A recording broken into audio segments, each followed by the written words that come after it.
another update out.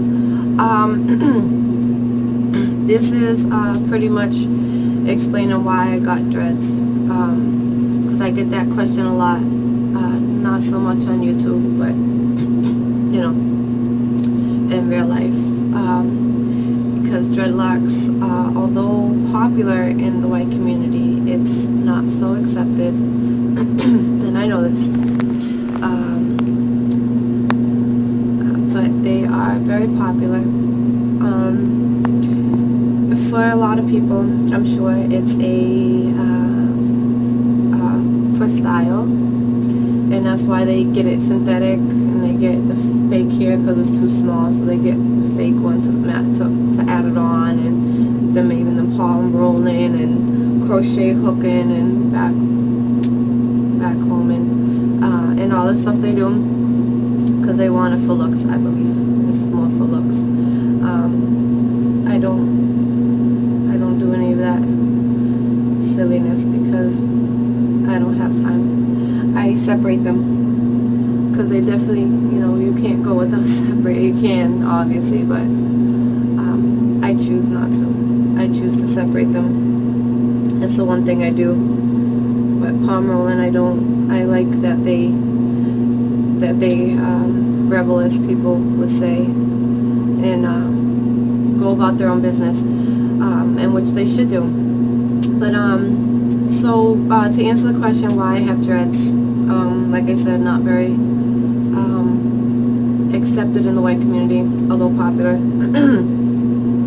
But there is a few reasons. A huge reason is and I don't want to misquote my Bible, so I'm going to read to you a couple of verses here. And this is speaking about, if you know anything about the Bible, there was a guy named Samson, and he was a very, very strong man, stronger than anyone else, and he had 7 locks on his head, and he had strength from his locks.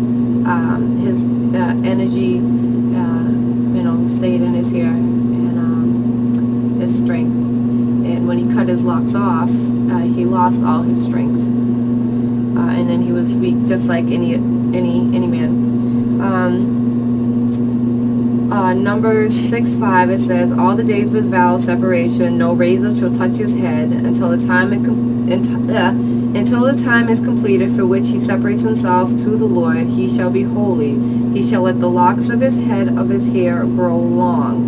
So we're not going to cut our hair at all. We're not going to cut our locks. Our locks are going to grow long. Okay. Judges 16:13. Then Delilah said to Samson, remember I was telling you about Samson, until now you have mocked me and told me lies. Tell me how you might be bound. And he said to her, if you weave the 7 locks of my head with the web and fasten it tight with the pin, then I shall become weak and be like any other man. So,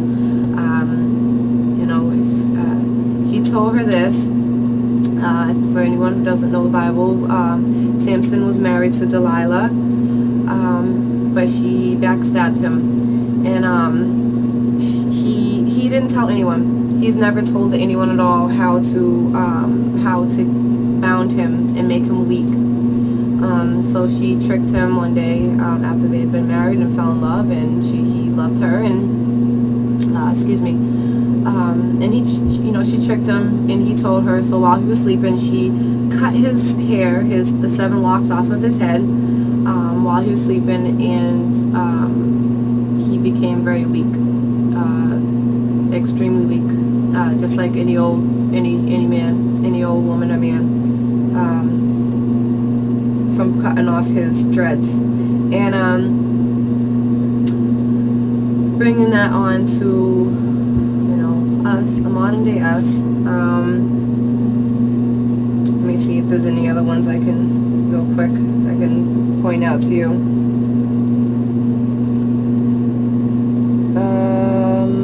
Let me see.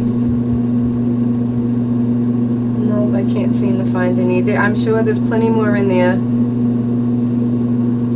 Oh, let me see. Here's Judges 16 and 19. This is speaking of a continuance of Delilah and Samson. So Judges 16 and 19. She made him sleep on his knees, and she called a man and had him shave off the 7 locks of his head. Then she began to torment him, and his strength left him. So as I said, that's the Bible verse to back up what I had just said. When she cut his locks off, he became weak. So now to explain that, okay, when you put anything into your body, whether it's food, drink, drugs, whatever, even so much as the energy that you put into your body, as your hair is constantly growing, all the time, constantly growing. So sadness is in your hair, and that sounds so hippy-dippy, but it is what it is. It can sound whatever it wants. It is what it is, okay? When you're sad, it's in there. Your energy, when you're feeling strong, it's in there. Every piece of anything, energy stays in your hair as it's growing. But your hair falls out. When you're in the shower, you look down, there's hair. You brush in your hair, you look, and there's hair. It's always hair. And as those hairs are coming out, whatever energy, whatever is that was grown within that hair, fell out too. So you're losing all that energy. As Samson did, he lost all his energy, not just little pieces, little by here, little by little that come off. You know what I'm saying? As you're brushing your hair, no, all his energy, because he lost all his hair, so all his energy left. But with dreads, your hair doesn't fall out; it stays in the lock. So all that energy and everything, it stays in your head. So you know what I'm saying, you have strength through that. And I personally, I can't speak for everybody, but I personally feel a better, maybe higher connection, per se, with God. And what else am I gonna say? I like them to be completely natural. Let them do what they want. As you can see, I have a lot of little funny looking ones, because I want them to do what they're gonna do. It's not my business to tell my hair what to do. It's not mine. It's attached to the head that I wear, but it belongs to God. And another huge reason, I only have 2 minutes left, so let me be quick with this, but another huge reason is that, first of all, when humans were first made, they didn't have brushes. So Adam and Eve and their descendants, their hair would automatically, because if you don't do anything, will automatically kink up. So whether or not we start off with white people, or we started off with Indians, or we started off with black, whatever Adam was, personally I don't think he was white at all.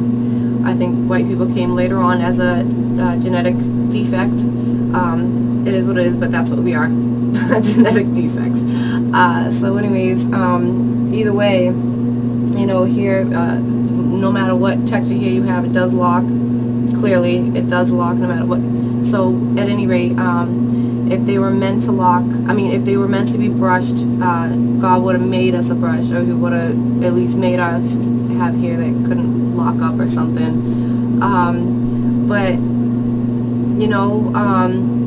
and when you hear, if you ever hear yourself brushing your hair, or when I listen to somebody else brush their hair and it's breaking, and I was listening to my husband pick his hair all the time with his afro, and just the sound of it breaking was just horrible to me. And I realized one day, I sat back and I realized, why on earth do I keep destroying God's work?